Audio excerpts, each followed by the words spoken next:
Hello everyone. I am प्रसाद चांडक और आज हमारे साथ पैनल में है शरद सर। और आज हम लोग ऐसे स्टॉक के बारे में डिस्कस करने वाले हैं जो एक मल्टी बैगर रिटर्न ऑलरेडी दे चुका है। इट्स ऑटो सेक्टर का स्टॉक, ऑटो एंसिलरी प्रिसाइसली बोलूं तो इसने 28x मतलब 2800% रिटर्न दिए हैं इन स्पैन ऑफ जस्ट 10 ईयर्स। और कोइंसिडेंस ऐसा है कि पहले 10 साल बहुत अच्छे से चला और अगले 10 साल मतलब 2014 से लेके 2024 ऑलमोस्ट आ ही गया है। तो वहां तक ये स्टॉक ने जीरो रिटर्न दिए हैं, कुछ रिटर्न नहीं दिए। तो बहुत अच्छा स्टॉक है, इसकी ग्रोथ भी बहुत अच्छे तरीके से हो रही है, बट स्टॉक प्राइसेस कहीं ना कहीं सपोर्ट नहीं कर रहे हैं। तो इसी के साथ आज हम चार्ट्स के ऊपर डायरेक्टली चलने वाले हैं, इसका टेक्निकल एनालिसिस हम लोग देखने वाले हैं कि ये स्टॉक के अंदर एग्जैक्टली चल क्या रहा है और कब तक ये स्टॉक चलना चाहिए और किस तरीके से चलना चाहिए। तो without any delay let's go directly on a chart. So I would ask Sharad sir कि आप चार्ट शेयर करके हम टेक्निकल एनालिसिस बताएं स्टॉक के ऊपर।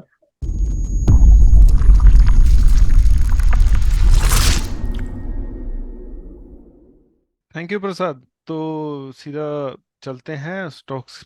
मैं अपनी स्क्रीन शेयर करता हूँ और स्टॉक दिखा देता हूँ मैं। स्टॉक का नाम है हमारा राजा बैटरीज। काफ़ी अच्छा स्टॉक है। जैसे प्रसाद ने बताया कि कितने का रिटर्न दिया था, पहले यहाँ से एक ये देख लेते हैं। ये ऑलमोस्ट 30 टाइम्स था। अगर 2004 से लगाएं, आई एम नॉट श्योर कि ये पूरा डेटा है कि नहीं है इसमें।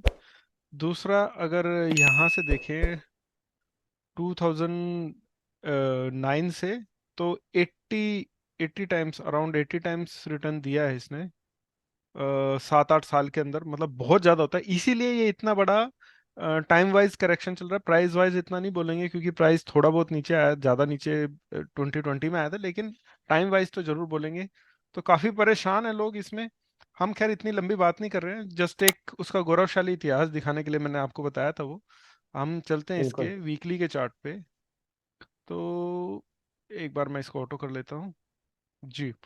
तो अगर आप देखेंगे कि हुआ क्या था कि 2020 में ये लो लगा था 330 के अराउंड। तो उसके बाद में मैं आपको दिखाता हूँ कि एक ये फिब रेशियो के हिसाब से 0.786 से, एग्जैक्टली 0.786 से बाउंस बैक आया है। ठीक है, इसको हटा देते हैं। और उसके बाद में पॉजिटिव स्ट्रक्चर में चल रहा है। तो वीकली और डेली पे स्ट्रक्चर पॉजिटिव है, तो स्ट्रक्चर पॉजिटिव तो है, तो हम यही मान के चल रहे हैं कि ये पॉजिटिव ही रहना चाहिए आगे के लिए। और जो हायर हाईज और हायर लोज के साथ चल रहा है, जैसे ये यहाँ से शुरू हुआ, फिर एक ये हाई लगाए, फिर ये लो, फिर ये हाई, फिर ये लो, फिर ये हाई। अभी देखते हैं कि क्या यही लो है कि कुछ और बनाएगा ये। थोड़ा सा देखते हैं इसके बारे में। तो इसके बारे में अभी मैं आपको दिखा दूं कि कैसे मेरा कन्विक्शन आ रहा है, क्या मैं ऐसा देख रहा हूं। तो एक और फिब रेशो देखते हैं कि लास्ट जो स्ट्रक्चर लो था उससे ऊपर की तरफ देखते हैं, तो 618 पे हमारा एग्जैक्टली प्राइसेस दिख रहे हैं उसके आसपास, जो कि गोल्डन रेशो होती है। ठीक है, एक तो हमारा ये तरीका है इसको देखने का। दूसरा और क्या देख रहे हैं हम, एक मैं अगर यहाँ पे हम्म। वीवैप लगा देता हूँ, तो वीवैप से भी यही लेवल सारे। वीवैप को मैं थोड़ा सा डेली में ले जाके आपको और ज्यादा डिटेल्स में दिखाता हूँ।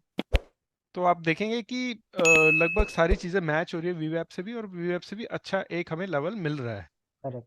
अ, कि सपोर्ट के पास ही हैं हमारे हम्म। प्राइसेस। इसके अलावा और क्या है, फिर मैं आपको दिखा देता हूँ कि एग्जैक्टली बाय आईज से हमें क्या दिख रहा है, सपोर्ट्स और रेजिस्टेंस। लीनियर चार्ट पे मैं आपको दिखाता हूँ, लीनियर चार्ट पे ज़्यादा अच्छा काम कर रहा है। सपोर्ट एक ये है, एक ये रेजिस्टेंस है। ये एक चैनल की तरह लग रहा है, तो दो पॉसिबिलिटी हम्म। हो सकती है इसमें कि ये चैनल की तरह काम करे और या फिर एक ट्रायंगल की तरह काम करे इस तरीके से। तो हमारे ये दो रेजिस्टेंस हो जाते हैं।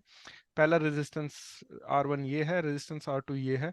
हालांकि स्टॉक हमें बहुत अच्छा लग रहा है, पर हम कोई लंबी बात नहीं करेंगे कि इतना दूर चला जाएगा, इतना आ जाएगा। जो पॉसिबल है और आंखों के सामने दिख रहा है कि अचीवेबल है, उसके बारे में बात करेंगे। तो पहला जो टारगेट है वो ऐसा दिख रहा है कि 21% के आसपास है। अगर ये ब्रेक करता है तो 30% के आसपास है, और अगर इसके भी ऊपर जाता है तो फिर हम आगे की बात करेंगे कि क्या क्या स्टॉक में और हो सकता है। तो अभी के लिए सिर्फ इतने ही है। नीचे की तरफ अगर आता है तो जो हमने बताया आपको कि 540, 535, 530 के नीचे काफी कमजोरी आ सकती है स्टॉक के अंदर। लेकिन वो एक नेचुरल इसका सपोर्ट होना चाहिए कि उसके नीचे जाने की संभावनाएं अभी के लिए तो थोड़ी कम लग रही है, क्योंकि इसका जो स्ट्रक्चर लो है वो पिछला, अगर मैं इसको ऐसे कनेक्ट भी करूं तो दो तीन चीजें कनेक्ट भी होके आती है इस तरीके से। लॉ ऑफ पोलैरिटी बन के आ रहा है। लॉ पोलैरिटी एक छोटा सा बन के आता है। इतनी ज्यादा डिटेल में नहीं जाएंगे, तो ये नीचे की तरफ ये दिखता है कि अगर 535 को क्रॉस कर जाता है और नीचे सस्टेन करने लगता है तो फिर हमारे लिए काफी नेगेटिव होने के चांसेस बढ़ जाते हैं। अदरवाइज आपको मैंने बता ही दिया है कि ऊपर जा सकता है।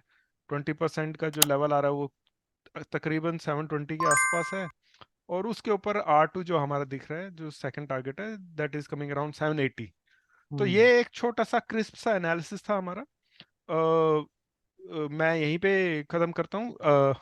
प्रसाद, आप कुछ ऐड करना चाहेंगे? आ, नहीं सर, बहुत प्रिसाइज और बहुत एक्यूरेट एनालिसिस था, बहुत सिंपल रखा आपने। जी मैं एक डिस्क्लेमर देना चाहूंगा दैट इट इज नॉट बायस और रिकमेंडेशन। एक नॉर्मल जो हमें लगता है, हम जस्ट एक व्यू शेयर कर रहे हैं, because you are not SEBI registered analyst. And sir I think this is enough, and done करते हैं, वीडियो को क्लोज जी करते हैं। जी, इस वीडियो को आप एजुकेशनल वीडियो की तरह जी। लीजिए, और अगर आपको कुछ अगर ट्रेड करना भी है तो अपने फाइनेंशियल एडवाइजर से ज़रूर सलाह लें। राइट। और हमारी वीडियो को लाइक कीजिए, चैनल को सब्सक्राइब कीजिए और शेयर कीजिए नियर एंड डियर वंस के साथ। तो हम एनालिसिस यहीं पे ख़त्म करते हैं। Thank you, bye bye.